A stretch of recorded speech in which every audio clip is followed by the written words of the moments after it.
This episode of Capes and Lunatic Sidekicks is brought to you by Tweaked Audio. To get awesome headphones, go to tweakedaudio.com and use the coupon code Southgate to get 30% off, free shipping, and a lifetime warranty. Or you can get there through the link on our website, southgatemediagroup.com. Hey, what about that comic capers? What about us? We're back. Welcome to Batman No Man's Land Part 18. No, I'm You lie! yeah, I just heard your little hellfire go, what? You bastard! Cover all the tie-ins and tie-ins. No, we're, for the first time in a long time, we're going to be covering something not Batman. And stay tuned for the end of the episode when we have a special announcement. But, what are we covering tonight, Little Hellfire? I believe we're covering Mr. Miracle Volume 4 by the lovely Tom King. Yes. The 12-issue series, yes. Yes. Now, so I'm confused. This was supposed to be an ongoing, but got chopped down to a maxi series. Is what I was reading. I think that was the original plan. Yeah. And I know a lot of people, like, when I was, like, reviewing and stuff, like, looking what people were saying, like, New Gods is really old. And so it's really hard to wrap your head around, and it's kind of odd that they picked Mr. Miracle to be, like, the premier spinoff thing. Fourth World Comics, just in general, that imprint was just a mess. So, yeah. Like, I totally get why a lot of people didn't really, like, find this little gem of a story. It's, unless you're, like, a New Gods fanatic or, you know. Yeah, that's the thing with, like, I didn't jump on this from issue 1, like, I think it was around issue 4 or 5, like, I'd heard all the good word about it, and I was at the store one weekend, and they had all the, the first however many issues that were out already. I'm like, I'll give it a try. And this is how I know it's good. I usually don't give a crap about, the New Gods and, those characters, and I actually enjoyed this. So yeah, and then, they just, this is the only thing that I guess a lot of people had a problem with is that, like I said, if you're not like a New Gods person, then you're probably really lost because they really don't give you like backstory on anybody. They just like Mr. Miracle is the son of Darkseid but gets sent to go live with Orion to stop the wars and vice versa. And then he marries like Big Barda and he's on Earth and we don't really know why he's on Earth being an escape artist. And they have a horrible childhood raised by Granny Goodness and So like they gloss over it. And also I thought the thing that was most interesting about the premise, like the first 2 issues and they kind of just drop it, is his escape from death. It's just like, oh, okay, we're doing something else. Cool. Yeah, I mean, it's kind of vague. Like, Tom King really doesn't go into it much, but I was always like, okay, was this like an act? Like, oh, I can escape everything. Let me try to escape death. Yeah, I thought he was in a coma like the first 2 issues or something because everybody's acting weird and he thinks his reality's different. And he thinks Barda's eyes are a different color. Yeah. Yeah. And like, and I was like, New 52? What is going on? And every so often, like, a panel will get blurry, like a screen, like an old TV getting blurry or something. Yeah. So I was like, is somebody like have him in like a, And the anti-life equation's in full swing because Darkseid has it. So because Darkseid is. Yeah. Yeah, that was a big thing. Mm-hmm. But yeah, no, I was just the first issue to her. I was like, okay, was he deliberately trying to escape death, or did he like attempt suicide? And I was like, oh no, guys, don't worry about me. I was just trying to escape death. Yeah, that's what that was the question. And it just kind of like dropped in. So I was just like, I think he was trying to commit suicide from the way that everybody was reacting in the first 2 issues. I was just like, okay. Like, I just love I love the blurb. That's what drew me in about it. It's like, no prison can hold him, no trap can contain him. He's scot-free, known as Mr. Miracle, great escape artist. I'm like, Houdini, I'd like to have a word with you. Yeah, but I mean, yeah, what's the other thing, too, about the, nobody wants to talk about if it was a suicide attempt, because, I mean, the New Gods... He's the son of God, basically, so it is a little awkward. And the New Gods really don't want to, like, talk about people's feelings. I mean, Orion slaps him around, even Barda slaps him around at one point. He's like, I don't know if I can do this. Smack. Get up. And I want to say that I really enjoyed the construction, the artwork in this book, because I feel like Mitch really did, like, that's that classic 9-panel style storytelling. Oh, yeah. And sometimes there's like minimal movement between the panels. So I just really appreciate a good throwback, a good homage to the good old days, because the New Gods are so old, such old characters that I thought it was pretty cool they can play with the format like that. I think the art for the style for this was perfect. It kind of like, it honored the past, but it also gave you like a fresh new take, and and the covers are like beautiful. Like, I think we've said this about other projects, but I would love like a poster with all 12 covers on it. My favorite is actually, I think it's issue 5 with him and Big Barda on the beach. Oh, yeah. And then I also like 10 where it's Darkseid in black and white. Yeah. Cool. Or there's, I don't think it's a cover, but is there something, but I see it, I forget what issue it's in, but it's like the poster for like one of his tours or something. Yeah, it's in the back. It's from the original run of, Mr. Miracle Volume 1. Yeah, no, not even that one. I thought there was like a newer one, unless it was like, or maybe it was just in one of the ads for the book or something. But yeah, there was like an updated version of it or something that I saw that I really, really liked. Yeah, so like I said, it's like a weird choice to do. Like Big Barda by herself is awesome, and I'm still waiting on a solo book for her. Well, yeah, they're doing Female Furies right now. Yeah, but like solo. Yeah. Like, nobody else cares about any of the other Furies. Let's just be honest. Well, that's why I was surprised. I thought if they were going to do anything, I thought they were going to do, a Big Barda book, you know, and you kind of get a little bit of Scott, but it would be a continuation of this series, but more through Barda's eyes instead of Scott's. Yeah. But Tom King did a really great job. Like, he is one of those people that if you, like, you can tell this was a passion project, too. Yeah. That's like, I kept hearing good things about this series, and I'm like, well, man, if all this good word of mouth for like Mr. Miracle, I'm just like, I at least have to give this a try. And then like I said, I wasn't disappointed, because like I said, usually the only time I usually run into New Gods is like, oh, they're in an issue of Superman, or they're, you know, oh, there's some in Justice League or whatever. But no, I just made you care, because like, and then when Scott and Barda are, spoiler alert, have a kid, and that was crazy. They make them seem like an ordinary couple, but then it's like, oh, hey, let's boom to him and let's go fight in this intergalactic war. Yeah, exactly. It's just like, wait, what? Like, it's kind of almost like Mr. and Mrs. X. Like, you get like a little bit of action, and then you also get to see like what happens in between the panels, as it were, too. Yeah, there's a lot of mundane domesticity. They ground it in reality, and then all of like in a page or two, you could like stray into the Twilight Zone. Yeah. Which was really cool. I do love the relationship aspect of this book. Just all the relationships and how Tom King balances it. Yeah, and then it's like, you'll be reading it and be like, wait a minute, what is this? I gotta stop. I gotta take a break, let that sink in. What? Yes.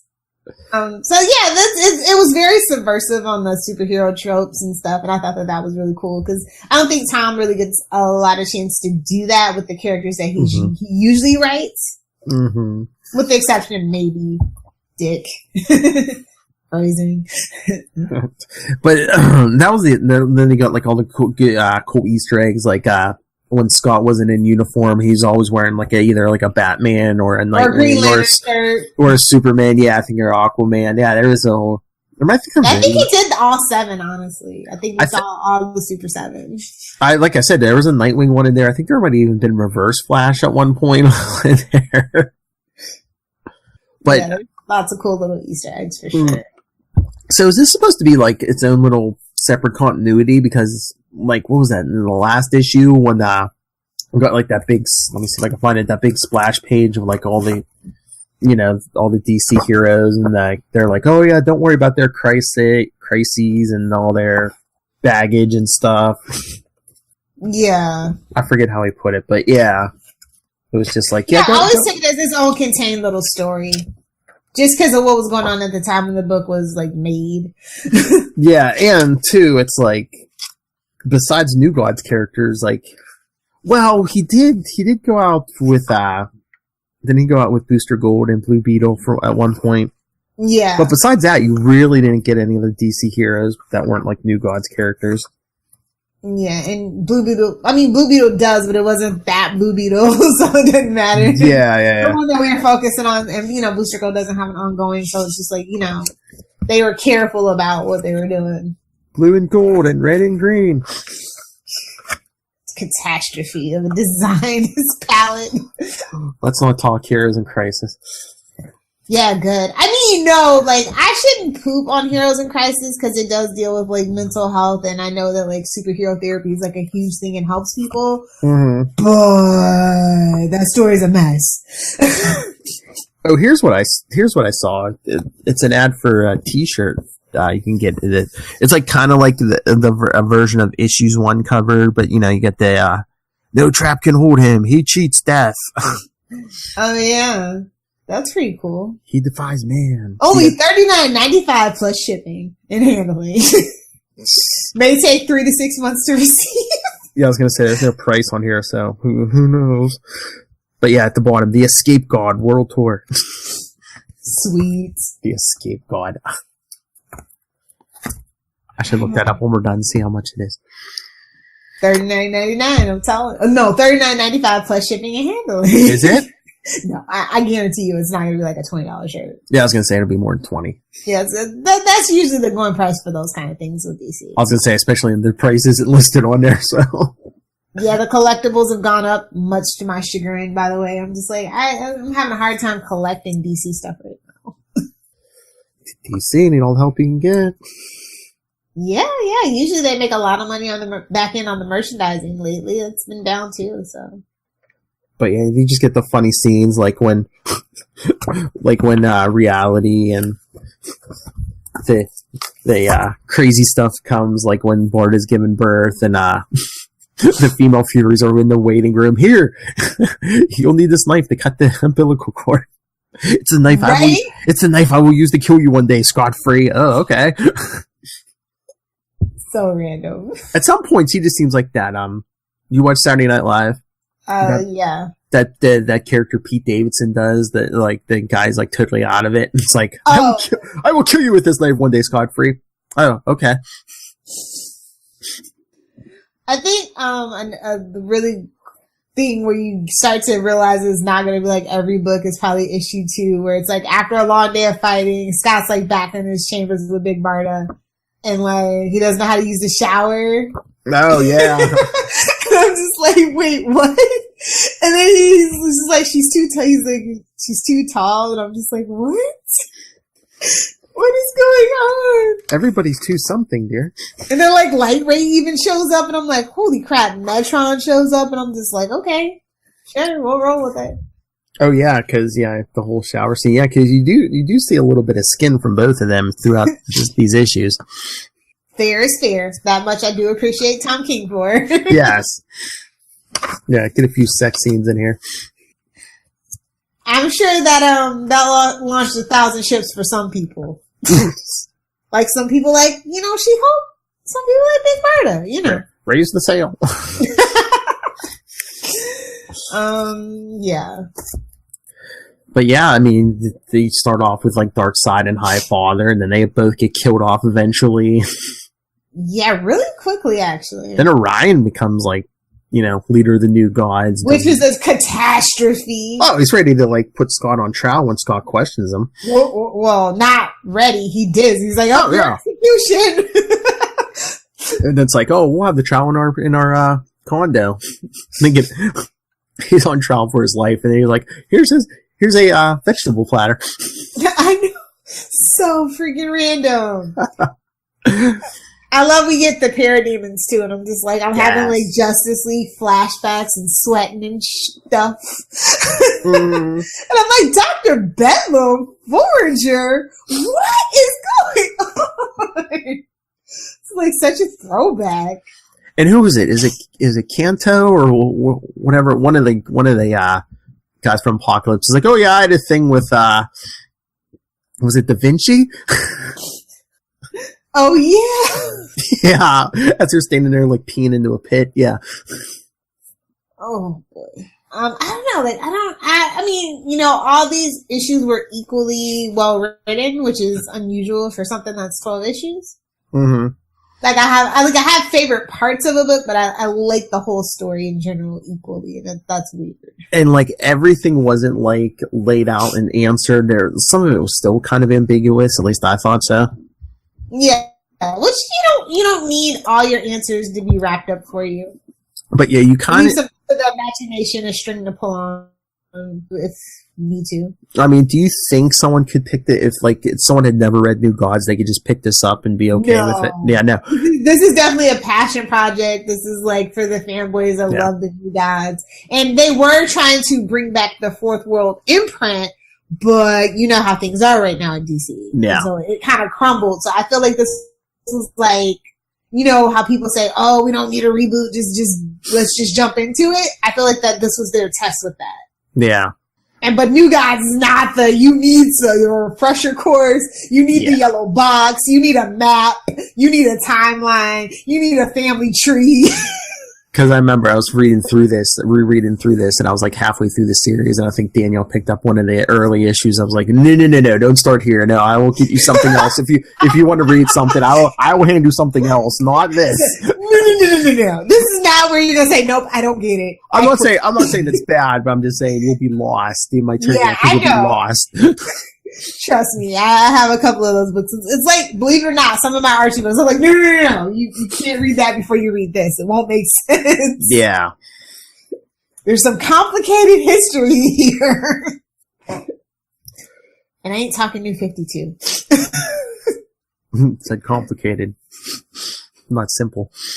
Anyway. Simply effed up. Ooh. When Scott admits to hating his father, and then like all these like weird, like, I don't know, like confessional scenes, if you will. It was just like really it's like you know, his father's dark side. How can you not hate him? Just the way all the New Gods treated him. How can you just not hate everyone? Oh, but he's also like, answer the question with a clear true or false with no in-betweens. I'm like, who the hell do you think you are? Yoda, do or do not? There's no try. Or answer yes and no. There is no, I don't know, or... Oh, yeah. But yeah, I like, oh, look, he was even wearing a Shazam shirt at one point. Yes. But yeah, every time he like changed shirts, I was like, wait a second, is there some kind of like deep symbolism here? Or? Well, in issue 3, I go, Batman. Well, duh, he writes for Batman. And then the next issue, it's like, oh, Green Lantern. Okay. He just collects t-shirts like Sheldon. Cool beans. And then, I guess since Oberon's dead, his new manager, Funky Flashman? Yeah, that was one character that I could have done without. Come on. I was going to say, if we ever made a film of this series, I mean, Funky Flashman would have to be played by Charlie Esser, right? Yes, but, you know, first appearance and apparent death. So there you go. I felt like I was reading a Deadpool book. But again, it's like, with all the weird, like, you know, wavy panels out every so often, and all Darkseid is and all this, I was just like, and the weird continuity thing, I was just like, is everything we see here exactly the way we see it, or? Oh, but I think what issue 5 stands out to me, not only the cover, but it's when they go to visit Jack Kirby's handprint on the Walk of Fame. Oh, yeah. Yeah, so, also why Orion, you know, why, yeah, it's just a really, like, weird thing. It's like, oh yeah, that's right, he did. Jack Kirby's handprint, yeah, it says, "Kid, comics will break your heart." Yeah, I was just like, oh yeah, Jack Kirby did create Mr. Miracle, that's right. He really set up the whole New Gods situation, too, so. And, you know, Oberon's last name, Kurtzberg, is actually Kirby's actual last name. Yeah. But and also, I like where he's wearing the flasher at the graveyard for Funky Flashman. Yeah. But I just love when you said they visited Kirby's handprints. Like, I love how Barda, like, wore her official bikini, but then the minute they got back, she changes into laundry. I'm like, what's the difference? Bikinis you wear at the beach, and they're lined for safety. Lingerie is different. And look, Little's favorite page.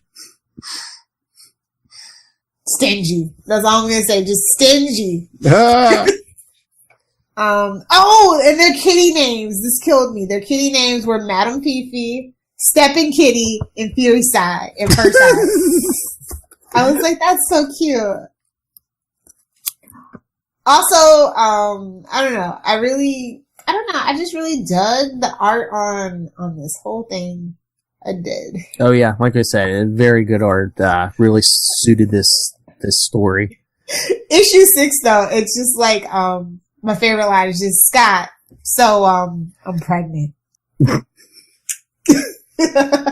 Well, yeah. They're like making their way through this like stronghold, and the whole time she's like, "Well, let's remodel the bathroom. Why do we need to remodel the bathroom? We need more room over here. Why do we need another bedroom?" It just takes like a whole issue. Yeah. It's like, can we focus on the fight here?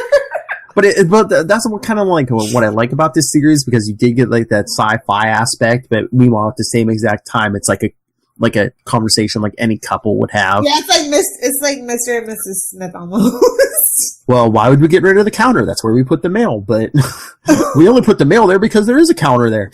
Exactly. Yeah. I'm like, oh, I know Tom King's a married man. He's just... Phil's having flashbacks. He's like, did I take the trash out? Did I empty the dishwasher? Oh, yeah, trash tonight. But no, I could just see like Tim King, or Tom King, him and his wife having a fight. What are you writing down? I'm just taking notes. Hold on. For authenticity. But you mentioned issue 6. Do you see the blurb on the cover of issue 6? Every year, one book stands up above everyone else's. Fans and creators alike stop and stare in amazement at a couple of creators finding a new voice, new point of view, and new levels of artistic expression. This year, it is Mr. Miracle. Do you know who said that? Who said that? Bendis. I'm glad there's no camera. That was nice of him, though. Yeah. He really doesn't say much about other people's work that aren't his friends. If you ever really notice. Yeah, because I'm trying to see, he might have been the only actual creator, because all the other blurbs are like from Nerdist or like other websites or something. Yeah, I think Bendis was the only like actual creator who... Oh no, Brad Meltzer was on the first cover. I mean, outside of the books that he writes, what's the last comic book that he wrote?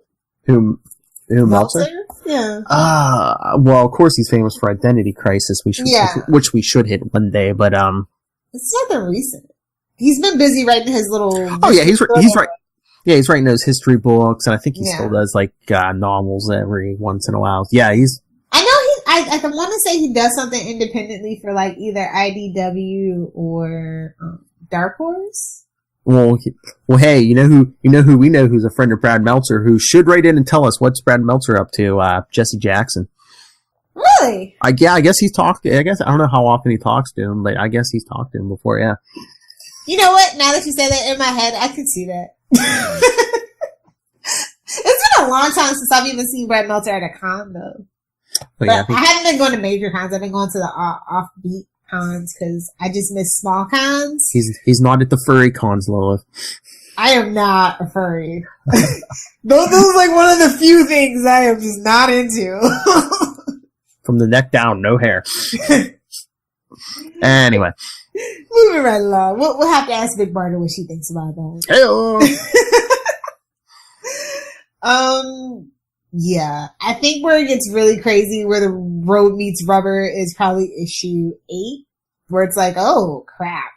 They realize they have a few, they like, I think they realize, they're like, oh, crap.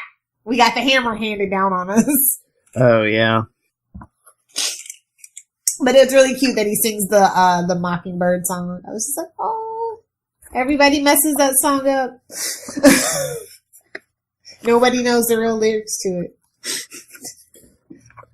See, this is why I wonder if something was going on, because look, even in this scene this page from issue 8, he's wearing the Electric Superman logo, the blue, but then in one panel kind of goes red. It's a mood t-shirt, Philip. I was like, is that just a reference to Superman red, Superman blue, or is there something going on? I think there was something going on and they got cut short on exploring it fully. This might have even been a part of like Doomsday Clock secretly or something. I don't know. It would make more sense than what we got for Doomsday. Oh, and we have to mention the line this series made famous. Batman kills babies.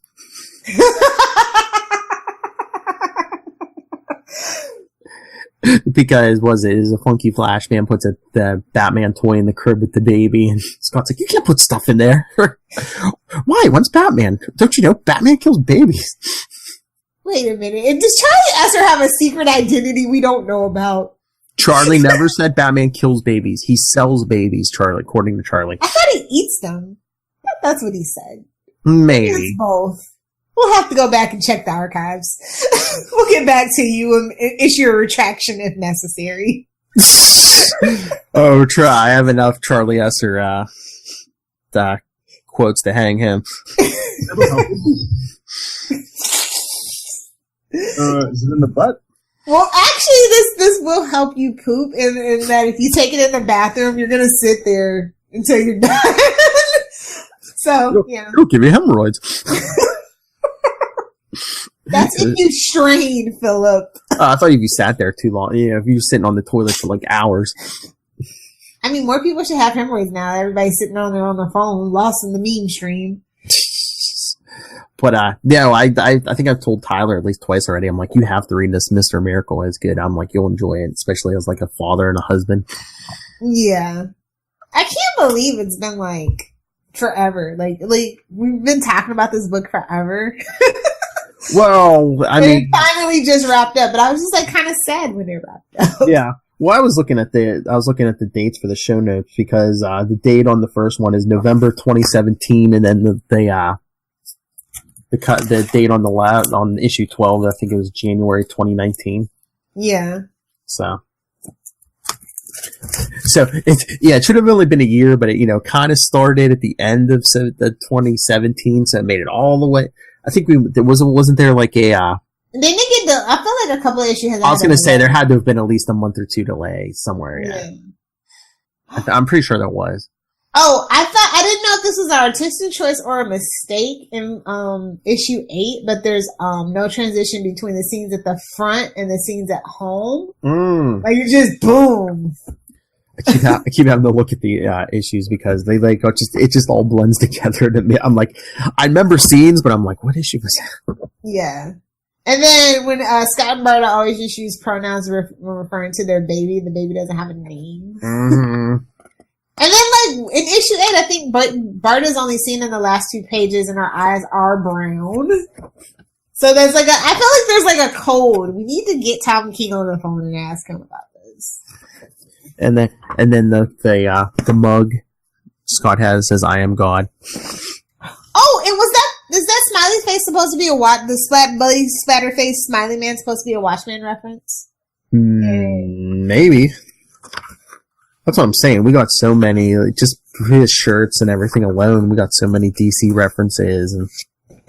Oh, and when Funky calls Jacob Free Jack, Jack Kirby's real name was Jacob. So yeah, we got a lot of homage to Kirby. Oh yeah, because I think at one point he calls him like Jazzy Jack or something too.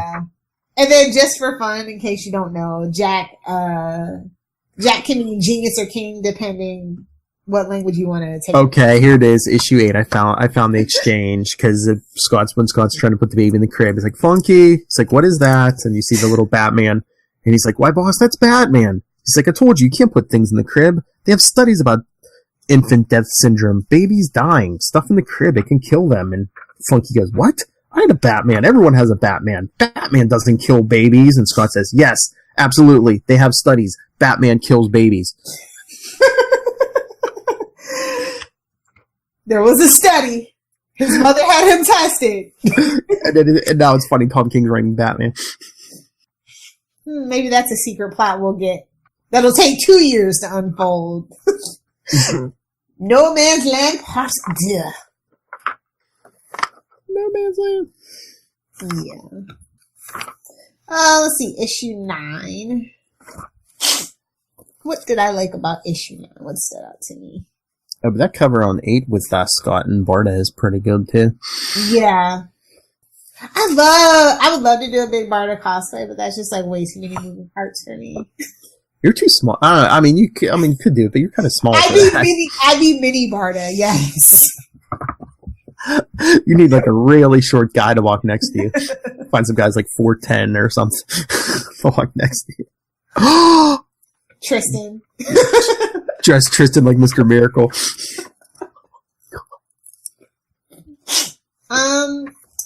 Issue 9, I'm trying to think. Basically, they're like going over supposedly the treaty or whatever, you know. Yeah, and they go to inspect Apocalypse or whatever. Oh yeah, they're like, you know, Apocalypse and New Genesis are both like, well, I want this, I want this, I want this, but then is this when they tell them, they're like, oh yeah, Darkseid's willing to let you have everything, but it just says all he wants is your baby. Yeah. Like, who are you, Rumpelstiltskin, bro? Well, I think he just wanted to mess with them. Yeah. Like, you claim to care for these people? Let's see how much. And then, truly, on the cover of 10, it looks like Ben Grimm in a freaking Doctor Doom outfit. Is it just me? Kinda. Darkseid. I'm just like, what? Why is he in Doctor Doom's outfit? I don't understand. This isn't Arrow. They would never make a mistake like that. But yeah, this is this is the issue. Oh, this one has a variant too. 10 has a variant where it's a birthday party. It's a Batman birthday party. That's the one that I have. Okay, yeah, the Darkseid one. But yeah, this is the issue where he goes drinking with Booster and Blue Beetle and Ted Cord. Yeah. The Blue Beetle time has forgotten. the old JLI. Yeah. Wait, can I do this? I don't think I can because I'm on a Mac. No, I can't do it. But I just love how like Scott can be doing like the most mundane things and like they're calling him from New Genesis, "Hi, Father," because you know Orion's dead now by now. Now he's in charge. They're like, "Hi, Father, we need reinforcements, or what should we do?" And he just seems so unenthused about it. Mm-hmm. Oh, and then Scott's like saying, "Oh, maybe we could give Darkseid the baby." You know, we turned kill him. Oh, he's like, "We turned out okay," and you know. See, here's a reference to suicide because he's like, well, we were raised there, we're happy, and she's like, we were prisoners, Granny tortured us, we weren't happy. He's like, yeah, I know. Then he's like, but it all came out okay, and she's like, really? She's like, that's why I found you bleeding out by the toilet. And we move on. We just gloss right over that. Yeah. Well, she says, she's like, oh, you said you were trying to escape. Escape from what? You nag! Yeah. Oh yeah, they have the Batman birthday party. Yeah. And that's the variant cover. I was like, oh yeah. It's the one I have. Oh, yeah. And I swear the two of them can't keep their hands off each other for an issue. They're in love. They're happy. They love love. They're just happy to not have to live in that crap hole. They get to live on another crap hole, or it's a little bit nicer. And in issue 11, they again with the vegetable platter. They bring Darkseid a vegetable platter. Hey man, if you don't love crudité, then you're un-American, Philip. That'll help you. Not with all that ranch dip. But I just love when Darkseid picks up the baby and the baby grabs his nose. You just get that nah. All I could hear in my head was nah. Oh, issue 11 has the cutest variant. It's Darkseid and he has the one finger and the baby's holding on to it. That was a pretty cool variant. And then Darkseid. He can't get rid of the anti-life equation, but they get rid of the Omega beams. He pulls one of his own eyes out. Oh, yeah. Brutal. Yeah. And then they attempt to kill Darkseid. Oh, what is it? And he messes them up. It'll mess you up! He tells Scott kills him. Oh, here, yeah, issue 11, the whole DC splash page. Yeah, that was really cool. Okay, yeah, because Metron shows up and he tells him, Now is the time, my son, time to look into the face of God and hear your cheers and take your bow. Where you are is not where you should be, scot-free. There is another world.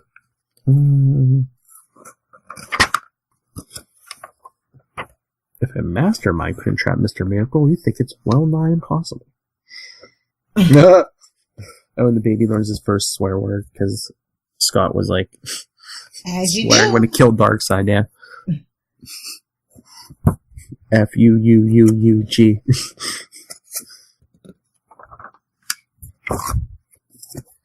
But yeah, I mean, like I said, I enjoyed it. I enjoyed this more than like pretty much any other thing I ever read.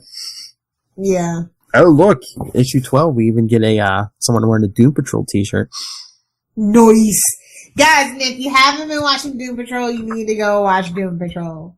Preferably the legal way. Mm-hmm. Oh yeah, we didn't get to talk about it this past week. Did you watch episode 3? I did. I'm enjoying it. I'm here for the kid that's playing Cyborg. I'm just gonna throw that out there. Oh yeah, he's good. Evil Nazis. As you do. Mm-hmm. I was like, I got me a little like Captain America flashback, but you know, it makes sense in this particular context. So, but just issue 12 just seems like everything's like you can totally tell it got cut short. There's a few more things I feel like Tom wanted to say. Yeah, but he wrapped up well enough, and I love the cover with the both of them, and there's the flowers. Yeah. But he's kind of, I mean, he's talking to people who've already been killed, like Granny and Highfather and even Darkseid. Yeah. So, do you know what there's a variant for issue 12 and it just says Darkseid it's a black cover, and then it just has like Mr. Miracle like picking up a black curtain in the corner with the baby holding onto his leg. Oh, I don't think I've seen that. Yeah, like these variants, and you should definitely try to track them down, like just to see what they are. They're really cool. And not gratuitous. Like it's just like something like there's only like one for each cover, I think. Interesting. Yeah. But yeah, I mean, I recommend this series. What would you grade it? I give it a solid A. I just wish that we would have gotten, like, the suicide aspect to me was really interesting because, you know. Yeah, I wish they would have played with that a little more, but I mean, yeah. His background and, like, you know, what was going on with Barda's eyes are now brown, and why is this panel different here? Why is it blurry? Why is it glitchy? And it's, like, supposedly because the anti-life equation is inside of him and working its way through, but I feel like there's more to it as well. Yeah. Explored. I mean, I agree with your A, and guys, for me to give something New Gods an A, yeah, it's good. But I mean, I'd recommend the series, especially to like a DC fan. Like, I don't know if I'd recommend this for Charlie Esser, but Tyler, like I said, I already told him he definitely needs to read this. Yeah. So yeah, I mean, it's out now in trade, so easy to find. I think I found the cheapest one on like Amazon for like $11.50. So. And if you're like if you want the single issues, I mean, they haven't been out that long. You can find them, yeah. Yeah. My comic book shop had them last week. At least half the run, so. I'm sure online, if Yeah. Probably Comixology and all those probably have it too. Yeah. Well, of course they have it. Well, I was gonna say, seeing as how they're so recent too, they should. Yeah. That's the only thing that I just couldn't get to about Marvel, the Marvel subscription one. I'm just like, yeah. I don't want to wait. So, should we get to our big announcement? Sure. That's a hint right there. Well, everyone, starting in May, we're only going to be doing these comic capers twice a month. Why, do you ask? And what about our Ways World podcast? I'm glad you asked, Charlie Esser. That's because starting in May, every month, starting in May, you get comic capers twice a month, every other week, and those other 2 weeks, you'll be getting a Wade's World. It's back. Yes, bi-monthly distribution. Yay! Like old Marvel. Can we bring back the top 10 list for the first couple of episodes? Sure. Sure. Oh, Lord, she's gonna go nuts. I am. Should be like the Little Hellfire's top 10 favorite porn stars or something. No, top 10 favorite Ryan Reynolds movies. Duh. So yeah, so starting in May, you're gonna get 2 Comic Capers a month, 2 Wade's Worlds a month, all on Thursdays on Capes and Lunatic Sidekicks, and guess Angel will be coming back. Yeah, so we might have some friends joining us for those too. Yeah. So we'll eventually get back to book club.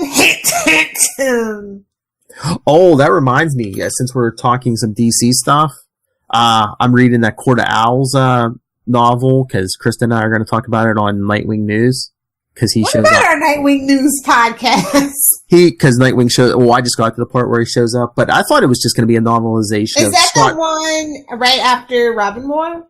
I think it seems like I don't think it's an original story. I mean, I'm like 50 some pages in because I thought it was just going to be a novelization of like Scott Snyder's original story, but no, because they mentioned like that original story and then, like, the Night of the Owls or whatever that was. Yeah. Oh. Yeah, because like I said, I'm only like 50 some pages in so far, but we already had Batman like being a detective and getting into a fight with a Talon. So I mean, it's getting good so far. Oh, very cool. Mm-hmm. Sneaking those right by us, huh? I know. I thought it was just going to be like a novelization of some comic book storyline, but no, it seems original to me. Nice. I look forward to you and Kristen discussing it. All right. So, is that everything we had? I'm pretty sure. Except for our announcement of what our next issue is going to be. Well, I was going to say, in that case, join us next time for our review of X-Men 63, 64, 65, and 66 because Little Hellfire demanded it. Oh, just you wait. Those Archie comics. Oh, just you wait. Just you wait till you're here. Yeah, I can give you a good gib smack upside the head. Oh, wait till you're gonna sleep at night at my house, aren't you? Someone's waking up bald, people. Spoiler alert. Oh God, he's gonna feed me gluten-free food. Oh please, you're the one who's like, oh. I'll listen to you, Miss Smoothie, every morning. I still like my bread every now and then. I'm sure you do. All right, everyone. So, again, join us next time for X-Man, some Nate Gray, some of the good stuff. Bootleg Cable. And remember, coming back in May, Comic Capers is going to be sharing time with Wade's World, so send us your favorite. That's what she said jokes. So, email us, capesandlunatics@gmail.com. Follow Comic Capers on Facebook, on Twitter, @ComicCapersPod, and @CLSidekicks. Follow CL Sidekicks on Instagram, and the voicemail, 614-382-2737. That's 614-38-CAPES. And Lilith? Oh, if you nerds want to party with me on the interwebs, be sure to follow me on Twitter @LilHellfire. And you can also find me on the gram @LilHellfire86. And if you want to talk Smallville, Superman, DC, Arrowverse, maybe a little bit of Marvel, maybe anything by Kelly Thompson, you can find me @SaveMePod on Facebook, Twitter, Pinterest, and or Instagram. Fight me, nerd. And after next episode's X-Men, we're going to be getting into Amalgam Comics with Charlie Esser. So, big 2-part episode there. So, send your thoughts on all the Amalgam stuff. And then after that, it'll be Wonder Woman, The Challenge of Artemis, and then Flash, Terminal Velocity, and then episode 50. Kingdom Come! So, send all your thoughts in on those. And if you have any requests of stuff that were reviews, send them in. capesandlunatics@gmail.com. And don't forget to join us Thursday for Gotham. Of course, always. And then once that's done, we'll be covering Arrowverse until the end of the year. All 2 weeks of it. Please, we'll probably get a month or 2 out of that. So join us next time. Nate Gray, Counter X. Bootleg Cable. Little Phones Nate Gray.